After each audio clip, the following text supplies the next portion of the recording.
The Motor City continues its battle with high unemployment due to a struggling American automobile industry. Yet the New Age movement continues to flourish in this city. A Detroit attorney named Constance Cumby began to notice this in 1980 when she began a massive research campaign.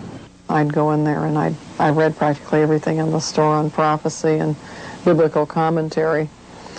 And then I started noticing a different line of books that ran in their bookstores, and I noticed there were books from writers of many denominations. And the books didn't particularly sound like their own denomination, but they all sounded exactly like each other. There were books that called for the creation of a new world order. World Food Authority, World Water Authority, a New World Information Order. They would make frequent reference to the Club of Rome reports and a Global 2000 report, which was just coming out about the time I was heavily into this study. And the books looked very much like things I had seen in the old political world that I was no longer particularly active in. And it looked like what we would call a political platform. So I started thinking, isn't that interesting? Wouldn't that be convenient for the Antichrist? And I felt ashamed of myself as soon as I thought it. I said, well, these are Christian books by Christian writers.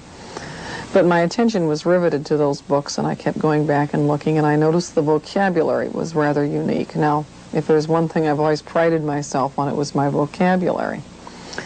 These books, things were done holistically. We didn't live on Earth. We lived on spaceship Earth in a global village on a very crowded planet. We all had to undergo this strange new transformation because we were entering a new paradigm. We had to have a new vision. Our old ways wouldn't do. Now that we were going into this new crowded planet, some of the books were saying that that there were truths in other religions as well that we should take a look at, that all the world's religions had the same central truths. And they were talking about courage for dialogue, and it looked to me like the dialogue was tilting heavily in favor of Eastern mysticism more than the Eastern religions adopting portions of Christianity. But I noticed that the books of the Strange New Theology had the very same vocabulary as the books with the very heavy political platform, and the books with the Strange New Theology would make references to the political aspects. I didn't start putting it all together until I picked up a copy of The Aquarian Conspiracy by Marilyn Ferguson. And she said that they communicated in the movement with code words and signals. She said the movement was large. She called it a great shuddering conspiracy, ready to overtake us. Page 37 of her book, she said in many different places at many different times, the kindling had been carefully laid for the real conflagration, the one that would forever alter the landscape. She said they had broken with certain key Western values, and whenever I hear that, I wonder which ones. And so I turned to her chapter entitled Spiritual Adventure Connection with the Source. And sure enough, she said, we turn east for completion. Eastern mysticism, direct experiential religion was the order of the day. And I had noticed that trend through all the books I had looked through. She quoted from the Aquarian Gospel, and I picked up a copy of the Aquarian Gospel. And page 14 denied Jesus was the Christ. Page 16 said one may enter fully into the spirit of the God of force.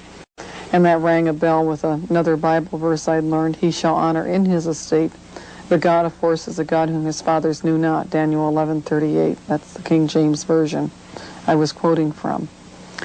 And then chapter 14 of the Aquarian Gospel prophesied that one day a mighty master soul would come to earth, a light greater than Jesus, to light the way to the throne of perfect man. So I figured that was a direct satanic prophecy of the Antichrist. And finally, I picked up a book by Benjamin Creme. I found it in July of 1981. It was entitled The Reappearance of the Christ and the Masters of Wisdom. And it said, since July 19th, 1977, the Christ has been among us. Well, I had so many insane books from the New Age movement saying this kind of thing, I kind of disregarded that one.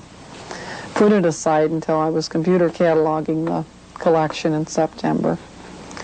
And I picked it up again and skimmed it, and the back had a section on how the plan is working out.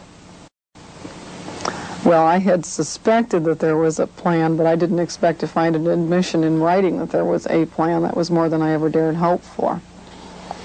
And sure enough, he cited a lot of the components, things that I had seen in the Christian bookstores, even as evidence of the fact that the plan was working out. He talked about this move towards centralization of our food supplies and change of our economic system and of a new world economic order.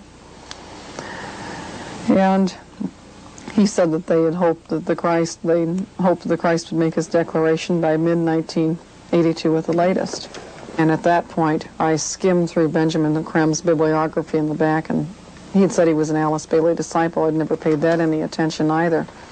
And I thought maybe his bibliography was worth perusal. And he quoted from Alice Bailey at length and said he was her disciple, and in the back he said to read The Externalization of the Hierarchy. And he was right on target. That was the book to read. It was all laid out very coldly, repeated references to the plan. This book was written many years ago, between 1919 and 1949.